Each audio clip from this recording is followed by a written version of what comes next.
Hello friend, मैं देवेंद्र लोधी। आज हम बात करेंगे सामाजिक न्याय पर। सामाजिक न्याय एक इंटरेस्टिंग टॉपिक है कि कैसे हम लोग हमारे भारतीय संविधान को कल्याणकारी राज्य की संज्ञा दी जाती है। तो हमारी सरकार कैसे एक कल्याणकारी राज्य को सतत रूप से बनाए रखती है, जो कि हमारे संविधान में वर्णन है। तो इसके लिए क्या नियम वो हैं और सरकार कैसे कार्य करती है, मानव संसाधनों का यूज़ कैसे होता है, उसका उचित उपयोग कैसे होता है, और इनसे जुड़ी हुई तमाम अन्य बातों को भी हम जानेंगे। तो चलो दोस्तों, स्टार्ट करते हैं। तो आज का टॉपिक है हमारा सार्वभौमिक सामाजिक सुरक्षा व असंगठित क्षेत्र। हाँ दोस्तों, तो ये कौन सा टॉपिक है हमारा? सार्वभौमिक सामाजिक सुरक्षा व असंगठित क्षेत्र। संदर्भ जान लेते हैं। वैश्विक महामारी कोविड-19 के प्रसार को रोकने हेतु जारी लॉकडाउन के कारण देश के भीतर सभी प्रकार की आर्थिक गतिविधियां ठप हैं। ऐसे में भारतीय अर्थव्यवस्था पर आर्थिक मंदी का खतरा मंडरा रहा है। देश में व्यापक पैमाने पर रोजगार समाप्त हो गए हैं। इस संकट की घड़ी में स्वास्थ्य के साथ ही लोगों की आजीविका भी खतरे में है। ऐसे में भी प्रभावित लोगों के समक्ष सामाजिक सुरक्षा को समाप्त करना एक कठिन कार्य है। भारतीय संविधान की मुख्य विशेषता एक कल्याणकारी राज्य की स्थापना करना है। संविधान की प्रस्तावना और राज्य के नीति निर्देशक तत्वों में यह जाहिर है कि हमारा लक्ष्य सामाजिक कल्याण है। यह प्रस्तावना भारतीय संविधान के लोगों के लिए सामाजिक, आर्थिक और राजनीतिक न्याय सुनिश्चित करने का वादा करती है। तो यहाँ पर जो कल्याणकारी राज्य, इसमें क्या है कि हमारी प्रस्तावना जो है तो उसमें स्पष्ट रूप से सामाजिक, आर्थिक और राजनीतिक न्याय सुरक्षित करने का वादा करती है। इतना ही नहीं, वरन सतत विकास हेतु एजेंडा 2030 के तहत संबंधित विभिन्न लक्ष्यों में सामाजिक सुरक्षा की सार्वभौमिकता का सिद्धांत निहित है।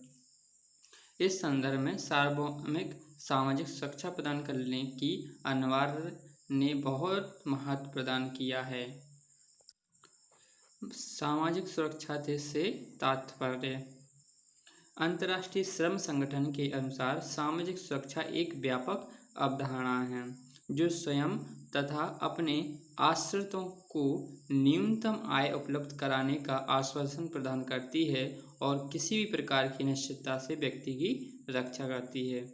अमेरिका विश्वकोश में इसकी व्याख्या इस प्रकार की गई है: सामाजिक सुरक्षा उन विशेष सरकारी योजनाओं की ओर संकेत करती है जिनका प्रारंभिक लक्ष्य सभी परिवार को कम से कम जीवन निर्वाह के साधन और शिक्षा तथा चिकित्सा की व्यवस्था करके दरिद्रता से मुक्ति दिलाना होता है।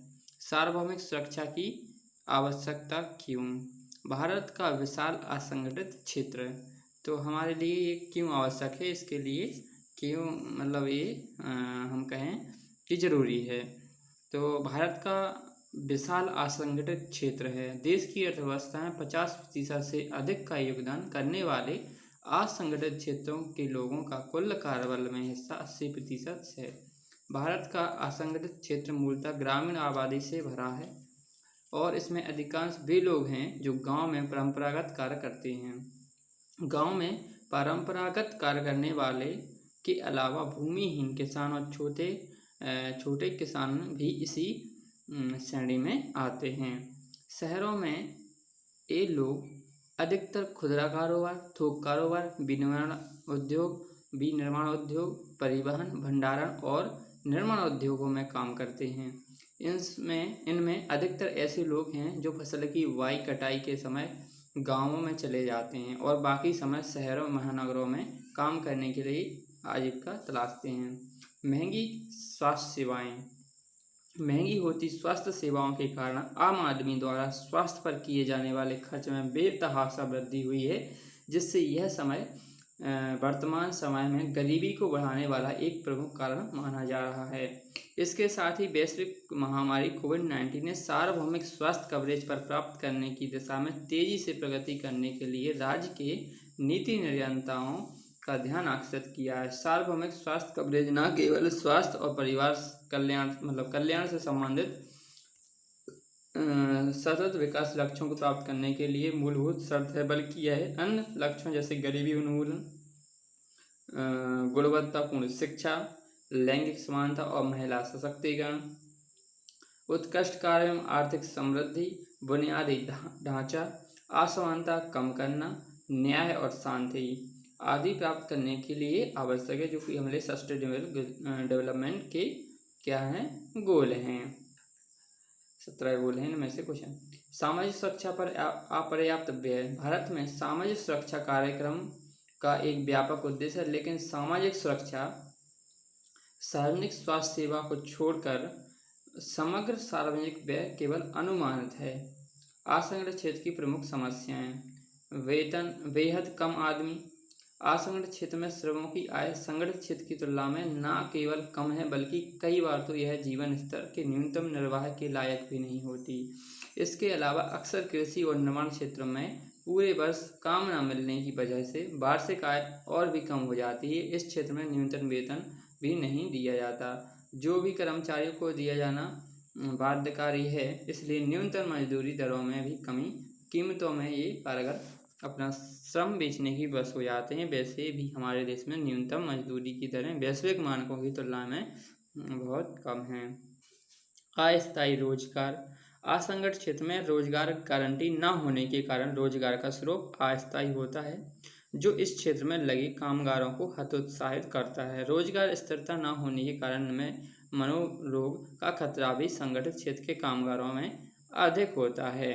इनके पास विभिन्न सरकारी योजनाओं का लाभ भी नहीं पहुंच पाता। बिचौलियों और नियोक्ताओं द्वारा इनकी उपेक्षा की जाती है। श्रम कानून के तहत कोई नहीं आते। अधिकांश असंगठित श्रमिक ऐसे उद्यमों में काम करते हैं जहां श्रमिक कानून लागू नहीं होते, इसलिए इनका कार्यदशा भी सुरक्षित नहीं होती और इनके लिए स्वास्थ्य संबंधी खतरे बहुत अधिक होते हैं। खतरनाक उद्यमों में सुरक्षा नहीं। जो हमारे बाल श्रम है, महिलाओं के साथ अन्याय की सीमा तक असमानता, उनका शारीरिक और मानसिक तथा यौन शोषण आम बात है। कई व्यवसाय में स्वास्थ्य मानकों के न होने का मामला भी चुनौती के रूप में इस क्षेत्र से जुड़ा हुआ है। माचिस के कारखाने में काम करने वाले, कांच उद्योग में काम करने वाले, हीरा तराशने वाले, कीमती पत्थर को पॉलिश करने वाले, कावड़ बीनने वाले, पीतल कांसे के बर्तन बनाने वाले, आतिशबाजी बनाने वाले उद्योग में बड़ी संख्या में बाल श्रमिक काम करते हैं। बढ़ती हुई जटिल आर्थिक सामाजिक दशाएं। जटिल आर्थिक सामाजिक व्यवस्था के बढ़ने से इन कामगारों का दैनिक जीवन कहीं ज़्यादा व्यस्त और जीवन स्तर कहीं ज़्यादा निम्न हो गया है। आय और व्यय के बीच असंगति में इनकी आर्थिक स्थिति को इस लायक नहीं छोड़ा कि ये बेहतर जीवन जी सकें। इसलिए सरकार समय समय पर अनेक योजना चलाती तो है, लेकिन इसके सामने बहुत सी बाधाएं हैं जो इन योजनाओं और नीतियों के क्रियान्वयन से जुड़ी में आड़े आती हैं। योजनाओं और नीतियों की क्रियान्वयन के आड़े आती हैं। सरकार के प्रयास। प्रधानमंत्री श्रम योगी मानधन पेंशन योजना। वित्तीय वर्ष 19-20 का अंतरिम बजट जब पेश हुआ था तो सरकार ने 15,000 रुपये तक मासिक आय वाले असंगठित क्षेत्र के कामगारों के लिए प्रधानमंत्री श्रम योगी मानधन पेंशन योजना शुरू करने का प्रस्ताव रखा था। वस्तुतः वर्तमान परिस्थिति को देखते हुए इन योजनाएं मासिक आय की राशि को घटाकर इसका दायरा बढ़ाया जा सकता है। कामगार सामाजिक सुरक्षा अधिनियम 2008। विधायी उपायों से असंगठित क्षेत्र में कामगारों को सामाजिक सुरक्षा देने के संबंध में सरकार ने असंगठित कामगार सामाजिक सुरक्षा अधिनियम 2008 अधिनियमित किया। यह अधिनियम राष्ट्रीय समाज बोर्ड को कुछ जरूरी व्यवस्थाएं उपलब्ध कराता है। इसके जरिए सामाजिक सुरक्षा योजनाओं के निर्माण, जीवन और विकलांगता कवर, स्वास्थ्य और मातृत्व लाभ, वृद्धावस्था सुरक्षा और कोई भी अन्य लाभ जो असंगठित मजदूरों के लिए सरकार द्वारा निर्धारित किया गया है उनके लिए अनुशंसाएं दी जाती हैं। इसके अलावा राष्ट्रीय सुरक्षा बोर्ड का भी गठन किया गया है। आयुष्मान भारत योजना। आयुष्मान भारत योजना भारत सरकार की एक प्रमुख योजना है जिसे यूनिवर्सल हेल्थ कवरेज के उद्देश्य की प्राप्ति हेतु राष्ट्रीय स्वास्थ्य नीति 2017 द्वारा की गई अनुशंसा के आधार पर लागू किया गया था। इस योजना का उद्देश्य प्राथमिक, माध्यमिक और तृतीयक स्तर पर स्वास्थ्य सेवा प्रणाली की बाधाओं को समाप्त करना है। और इस योजना का उद्देश्य प्राथमिक, माध्यमिक और तृतीयक स्तर पर स्वास्थ्य सेवा प्रणालियों की बाधाओं को समाप्त करना है। साथ ही इस योजना के माध्यम से देश की 40% जनसंख्या को स्वास्थ्य कवर के दायरे में लाने का प्रयास किया जा रहा है। आम आदमी बीमा योजना। सरकार ने मृत्यु और अपंगता की स्थिति में बीमा प्रदान करने के लिए आम आदमी बीमा योजना AABY प्रारंभ की है। असंगठित क्षेत्र में श्रमों के लिए अन्य रोजगार सृजन सामाजिक सुरक्षा योजनाओं को सरकार लागू कर रही है, जैसे स्वर्ण जयंती रोजगार योजना, स्वर्ण जयंती शहरी रोजगार योजना, प्रधानमंत्री रोजगार सृजन कार्यक्रम, मनरेगा, हथकरघा बुनकर योजना, हस्तशिल्प कारीगर व्यापक कल्याण योजना, मछुआरों के कल्याण की राष्ट्रीय योजना, प्रशिक्षण और विस्तार, जननी सुरक्षा योजना, राष्ट्रीय परिवार लाभ योजना आदि। निष्कर्ष भी देख लेते हैं। इन सब के बावजूद आज भी इस वर्ग की सामाजिक सुरक्षा का मुद्दा लगातार चिंता का विषय बना हुआ है। इस क्षेत्र से जुड़े लोगों में आजीवन असुरक्षा, बाल श्रम, मातृत्व, मैरिटरी सुरक्षा और छोटे बच्चों की देखरेख, आवास, पेयजल, सफाई, आवश्यक अवकाश से जुड़े लाभ तथा न्यूनतम मजदूरी जैसे मुद्दे बेहद महत्वपूर्ण हो जाते हैं। ऐसे में सरकार को असंगठित क्षेत्र के कामगारों के लिए समग्र नीति बनानी चाहिए और अर्थव्यवस्था में उनके योगदान को स्वीकार करते हुए व्यवस्था में उचित भागीदारी देनी होगी। क्वेश्चन देख लेते हैं। सामाजिक सुरक्षा से आप क्या समझते हैं?